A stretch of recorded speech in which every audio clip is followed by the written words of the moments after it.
Hello everyone, welcome back to my channel. Here's your daily news report and fourth stimulus check update. I have so much news to share with you in today's video. So we have many Republican lawmakers in the House of Representatives who are urging President Joe Biden to halt the implementation of a provision in the American Rescue Plan bill. I will also be covering what federal aid could be coming next. Thank you so much for being here, everyone. So later this evening, I will be announcing the two people who have won the $75 Amazon gift card. You can still enter the giveaway. All you have to do is subscribe to my channel, share and like this video, and please comment below. This past Thursday, a group of 45 House Republicans sent a letter to President Biden, asking him to halt the implementation of a provision in the stimulus relief bill that bars states from paying for tax cuts with the money they get through the law. The letter, led by Republican Representative Dan Bishop, follows a lawsuit filed by 13 states seeking to have the provision declared unconstitutional. The House members wrote in the letter that the ban is unconstitutional federal overreach that effectively bans states from reducing their own taxes through 2024. We urge you not to wait to be told by our courts that the misuse of state sovereignty cannot stand, but instead to stop the implementation now to avoid the damage that will otherwise occur pending judgment. So what do you think about this, everyone? Please leave your thoughts in the comment section below. Treasury Secretary Janet Yellen has stated that the law does not actually ban states from cutting their taxes, only from using money they get from it to pay for tax cuts. So just last month, Janet Yellen said, "Nothing in the act prevents states from enacting a broad variety of tax cuts. It simply provides that the funding received under the act may not be used to offset a reduction in net tax revenue, resulting from certain changes in state law." Many other lawmakers are still working on passing another round of stimulus checks for the American people. A recent poll from the Data for Progress found that 65% of Americans are in favor of payments of $2,000 per month for the duration of the pandemic. And we have multiple lawmakers who agree. A group of Democratic senators, led by Democratic Senator Ron Wyden, recently sent a letter to President Joe Biden calling for additional stimulus checks. The senators wrote, "We urge you to include recurring direct payments and automatic unemployment insurance extensions tied to economic conditions in your Build Back Better long-term economic plan." So it is definitely important that our lawmakers pass more stimulus relief very soon. We have millions of Americans who are still struggling financially because of this crisis. According to Senate Democrats, when tied together, the direct payments can help those who do not qualify for unemployment insurance and who have suffered a loss in income. The money would also help keep families out of poverty while stimulating the economy. Millions of Americans definitely support the passage of more relief. According to the letter, over 150 economists have already called for automatic triggers for stimulus checks to stabilize the economy. So far, the U.S. government has issued 3 direct payments to Americans since this crisis began. That included the $1,200 per individual through the CARES Act, authorized by Congress 1 year ago, followed by payments of $600 per person that were approved in December. Now, the IRS is still in the process of sending out $1,400 payments.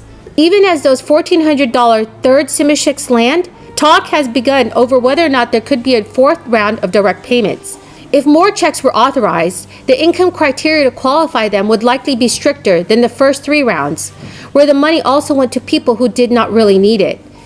But if you receive SSI, SSDI, RRB, VA, or survivor's benefits, then it is very likely you will be receiving another stimulus check once it is passed. Now there is another form of aid that is being provided to families throughout the U.S. That includes a new enhanced child tax credit, poised to include monthly payments of up to $300 per child up to age 6, or $250 per child for those ages 6 to 17. According to financial analysts, once the payments do kick in, it could add between $500 to $600 to monthly budgets for a family of 4. The enhanced child tax credit, which will amount to $3,600 total per child under the age of 6, and $3,000 per child ages 6 to 17. According to Ed Mills, Washington policy analyst at Raymond James, more unemployment insurance aid could also be on the agenda this year. Currently, Extra federal unemployment benefits of $300 per week continue until September 6th. How long do you think extra unemployment benefits should be extended for? Please leave your thoughts in the comment section below. So it's great to be with you, and I'm here to talk about the American Jobs Plan, but to talk about it in the context of what's happening right here in this local. And I actually visited in Milwaukee, I guess well over a year ago, Local 494, IBEW, that is doing similar work. But the work that is happening here is the work of Haley. It is the work of Kelly, who I was with earlier. There you are, Kelly. It is of investing in the skill and the talent and the ambition of our neighbors, of our friends, of people we meet who walk through the door, who want to develop the skills that are going to be a part of building up our economy and, like Joe Biden says, building back better. And so thinking about it in that context, I'll say that the American Jobs Plan is about infrastructure. Yes, it's about roads and bridges, it's about childcare, it's about a number of things, but it's about also understanding that if we're going to build back better, America has to invest in the skills development of our workforce. And to do that, where we're going to get the greatest return on our investment, let's invest in IBEW. Let's invest in the building trades. Let's invest in those apprenticeship programs that, for as long as we can remember, have been some of the best in passing on the skills that are necessary to do the jobs that will build us back up. And I'll tell you, when I think about this issue of job training and skills development, one of the things that I think we all know is that our country really has fallen behind in terms of our ability to be competitive in a global market, and in particular on the issue of investing in our workforce and investing in the skills development of our workforce. In fact, I've seen numbers that tell me that we're looking at something like we invest 1/5 of what other countries, leading countries, economically highly developed countries, we are investing as little as 1/5 of what other countries are investing in their workforce. And so when I think about it in a number of ways. Not only in terms of what it means to develop a workforce, to take on the jobs, and then to ensure that they are good jobs. And what do you mean by that, good jobs? Well, I mean a job that allows you to earn enough to be able to keep a roof over your head and food on the table, and also maybe take a vacation once a year. A good job defined based on, I think, our collective belief that in America, no one should have to work more than one job to be able to. That is the end of the video, everyone. I hope you found this video helpful today.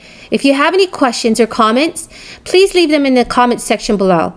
And please make sure to enter the $75 Amazon gift card giveaway by subscribing to my channel, sharing and liking this video, and commenting below. Thank you, everyone, and have a very, very blessed day.